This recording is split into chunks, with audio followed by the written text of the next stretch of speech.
Coucou les amis, j'espère que vous allez bien et bienvenue dans une toute nouvelle vidéo. Aujourd'hui, nous allons parler de comment venir ici en Allemagne sans apprendre l'allemand, sans maîtriser l'allemand. Que vous soyez un étudiant cherchant à étudier ici en Allemagne ou un professionnel ou tout simplement vous souhaitez faire une formation ici en Allemagne, cette vidéo est faite pour vous.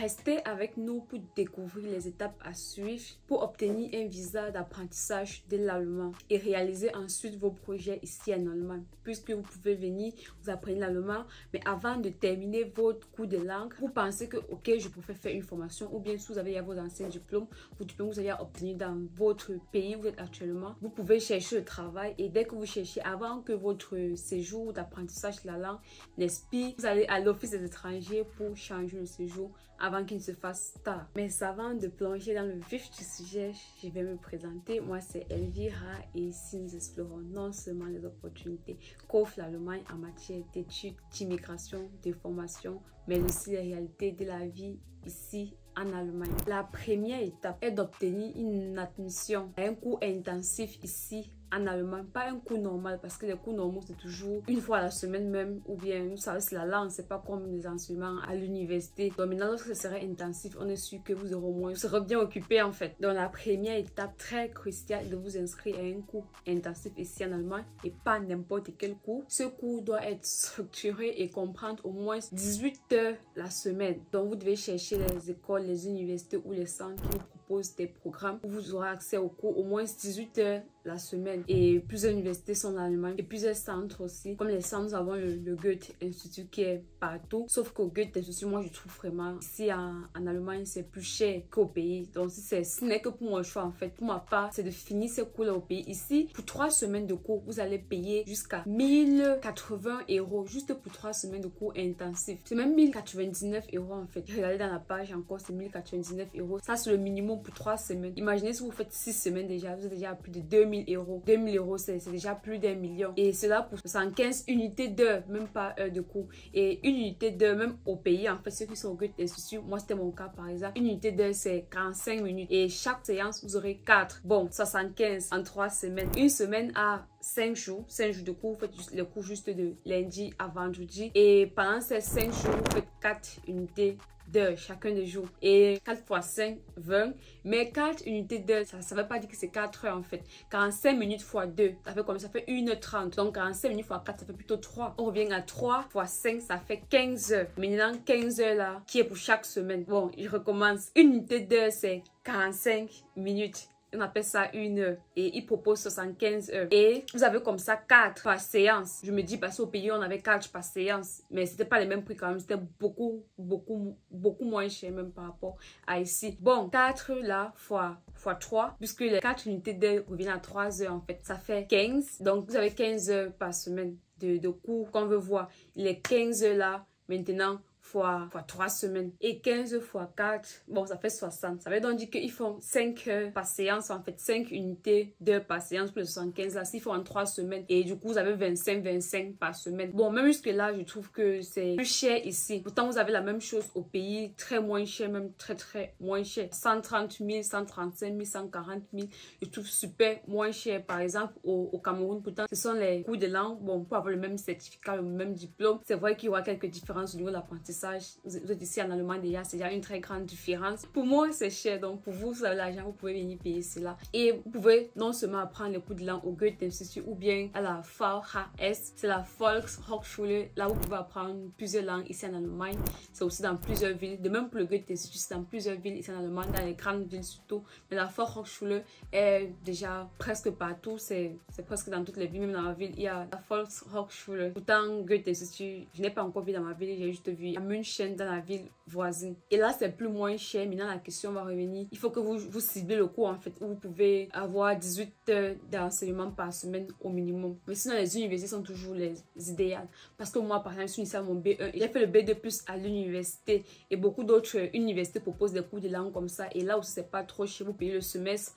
Ça peut être 600 €. Moi, je vais payer 600 € en tout avec la pension. 600 quelque chose avant, c'était plus quand même. Et peut-être maintenant, c'est à 700 € en tout. Dans d'autres universités, c'est sûrement 8 €, mais pour 4 mois comme ça. Par exemple, il y a aussi un autre centre. Ils disent une fois Karl Duisberg Zentren. Et eux aussi sont dans plusieurs villes, ils sont à Munich, ils sont à Köln, ils sont à Berlin. C'est international. Et là, vous payez par semaine 190 €. Et quand vous faites x4, vous voyez combien ça peut vous donner le mois. 190 € par semaine. Pour 4 semaines, ça fait déjà 760 €. Donc, même jusque là, tout celui que l'université est l'idéal, c'est que vous pouvez obtenir la place dans une université. Donc, faites les efforts et vous aurez encore beaucoup d'avantages étudiants en fait. Donc, pour moi, l'université en matière de prix est le meilleur. Sauf qu'à l'université, vous êtes plus préparé pour les DSH, un autre style de certificat, mais qui correspond toujours au niveau de langue. Donc, il n'y a pas un seul type de certificat qui est reconnu. Donc, et si vous voulez venir ici pour apprendre la langue, là, il faut déjà prendre en compte les coûts. Le coût en fait, le coût, money, l'argent. Et aussi le lieu d'hébergement, de la nourriture, de votre assurance. Bon, il faut vraiment prendre en compte le côté finance là. Il faut bien vous préparer sur ce côté là. Sinon, vraiment, ça serait vraiment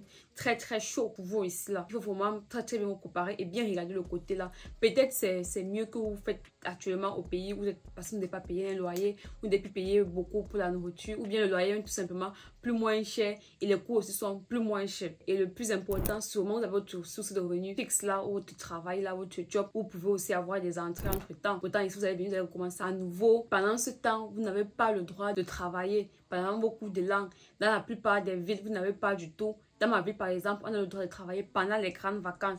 Bon, c'est vrai que c'est possible pendant les grandes vacances. Vous pouvez, si vous trouvez un job, vous pouvez travailler 2 mois, plein temps. Vous faites tout ce que vous pouvez. Vous travaillez pour amasser beaucoup d'argent et après, vous continuez les cours. Mais je trouve quand même que 2 mois sur 12, vous avez fait comment pour le reste des temps, puisque ces cours là, ce que vous avez une source d'entrée, si vous avez un job ici, que vous pouvez faire en parallèle, là au moins les cours ne soient pas trop pesés sur vous. Ou bien si vous avez une grosse épargne qui va vous permettre de payer ces cours là, parce que c'est comment vivre déjà ici. L'Allemagne s'est rassurée pour cela. Vous avez prouvé que vous avez un moyen de subsistance, vous avez assez de moyens pour pouvoir rester sur le territoire pendant votre période d'apprentissage. C'est que vous avez la deuxième étape. La deuxième étape, assurance de moyens de subsistance ici en Allemagne. Donc vous allez prouver, il faut que vous rassemblez les preuves en fait. Ça peut être une prise en charge, ça peut être plus de 11 000 € dans un compte bloqué. Et ceci, vous allez prouver ça même à l'ambassade lorsque vous avez demandé votre rendez-vous. Donc ceci va vous permettre de payer le loyer, de payer la nourriture, de payer votre assurance maladie, parce que c'est ce qu'un étudiant a besoin ici en Allemagne. Il a besoin d'environ 1 000 € par mois. Il faut qu'il se rassure que vous ayez cela, que on sait que bon, vous venez ici en Allemagne, vous allez quand même pouvoir vivre. Il se soucie aussi de vous. Si vous avez aussi une bourse d'études, ça peut gérer tout cela. Il y a le DAAD, donc il y a aussi les bourses d'études. Donc si vous pouvez prouver cela, ok,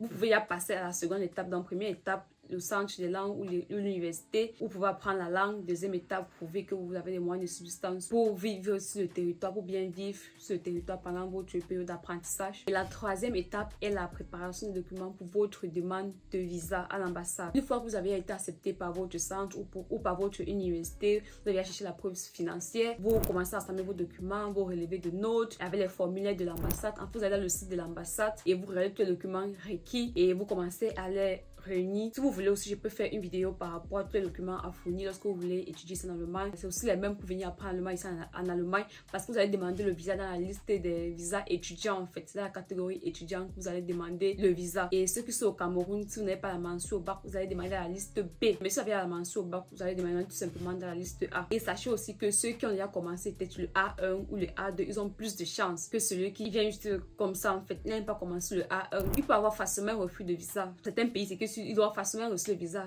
Quand il parle comme ça, je vois mon pays, j'ai le Cameroun. Donc il faut vraiment que tu sois assez motivé, C'est que tu peux même faire jusqu'au B1, que tu as encore de poursuivre le cours de B1, ça serait aussi bien. Ah, mais avec la mention, c'est pas trop strict quand même. Vous avez déjà la liste A d'office. Et ailleurs, dans certains autres pays, vous allez juste normalement. Et avant d'aller demander votre rendez-vous, avant d'aller à l'ambassade, il faut vous pouvez vous informer à l'avance en fait, pour être sûr, pour ne pas faire d'erreur, pour que tout soit parfait. Donc, et après cela, vous allez remplir les formulaires de l'ambassade, passer votre interview et lorsque vous obtenez votre visa, vous venez ici en Allemagne et vous vous intégrez à votre nouvelle vie. Vous allez obtenir votre visa et le plus souvent, avant qu'on vous donne votre visa, mon cas par exemple, avant qu'on m'a donné mon visa, on m'a demandé des preuves d'assurance de maladie. En fait, vous allez souscrire une assurance ici en Allemagne. C'est que beaucoup commencent à bientôt déjà immatriculé. Vous pouvez directement prendre une assurance d'État. Mais moi, par exemple, j'avais pris privé parce que je ne voulais pas encore payer directement. Peut-être tu pouvais encore, j'avais encore fait 2 mois au pays même. Après, après avoir obtenu mon visa. Et du coup, je ne voulais pas déjà payer 100 € déjà le mois environ. Bon, c'est vrai que c'était à 96 € le mois, mais maintenant c'est à 128 pour mon cas par exemple. C'est déjà à 128 le mois. Et je ne pouvais pas commencer à payer gros comme ça. Pourtant, j'étais encore au pays. Mais dès que ça arrivé, le même mois, j'ai une fois changé. J'ai pris l'assurance maladie normale. Donc, vous avez besoin de cela pour vous recevoir votre cachet de visa. Il faut à tout prix que vous ayez l'assurance maladie. Peut-être si vous avez déjà ça avant, si vous partez là-bas faire l'interview, c'est aussi bien. Vous êtes préparé. Mais déjà, pourquoi vous mettez votre cachet là? On va vous demander l'assurance maladie parce que c'est en Allemagne. Tout le monde doit être assuré en fait. C'est un mousse. Bon, vous obtenez votre visa, vous recevez votre visa, votre cachet là. Vous achetez votre billet d'avion, vous arrivez ici en Allemagne. Vous faites vos cours tranquillement et vous respectez les règles ici en Allemagne parce qu'il faut aussi vous informer ce que vous n'avez pas fait et aussi même sûrement ce que vous n'avez pas fait. Et si vous êtes dans certains états, par exemple beaucoup de là vous n'avez pas le droit de travailler, c'est le cas, vous devez juste rester à la maison après vos cours là. Et pour certains ça peut être vraiment ennuyant, pour certains bon je sais pas parce que vous savez que ce temps vous pourriez l'utiliser, vous pouvez utiliser votre temps à votre avantage et après cela directement vous commencez à vous informer aussi. Peut-être vous voulez travailler, vous avez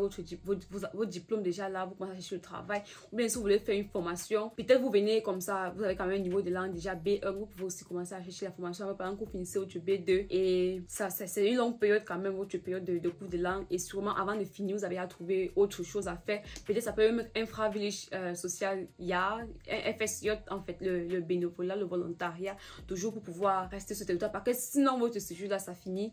Bon, si vous étudiez, si vous continuez une fois à l'université, ok, vous pouvez rester, vous prolonger en tant qu'étudiant, vous avez des preuves de subsistance, vous continuez, là il n'y a pas de stress, mais ce que vous voulez changer en fait, vous allez monter soit votre nouveau contrat de travail, soit votre contrat de formation. Mais si vous avez obtenu dans un centre en fait qui n'est pas l'université, là sûrement vous allez devoir entrer à votre pays parce que si votre visa était juste pour un an pour votre période d'apprentissage de la langue là, 1 an ou 2 ans, après cela vous rentrez en fait, vous rentrez dans votre pays. Voilà, nous avons maintenant parcouru les étapes détaillées de comment venir en Allemagne, apprendre l'allemand. Il faut suivre ce guide attentivement et préparer vos documents avec soin, toujours vous renseigner pour ne pas faire les choses juste au hasard parce que la massette là, ils aiment vraiment que tout soit réuni, que tout soit là bien classé. Il y a une ordre de classement des documents, tout ça il faut strictement les respecter. Et si vous avez d'autres questions, vous pouvez me les poser en commentaire et partager la vidéo, sûrement elle pourrait aider d'autres personnes.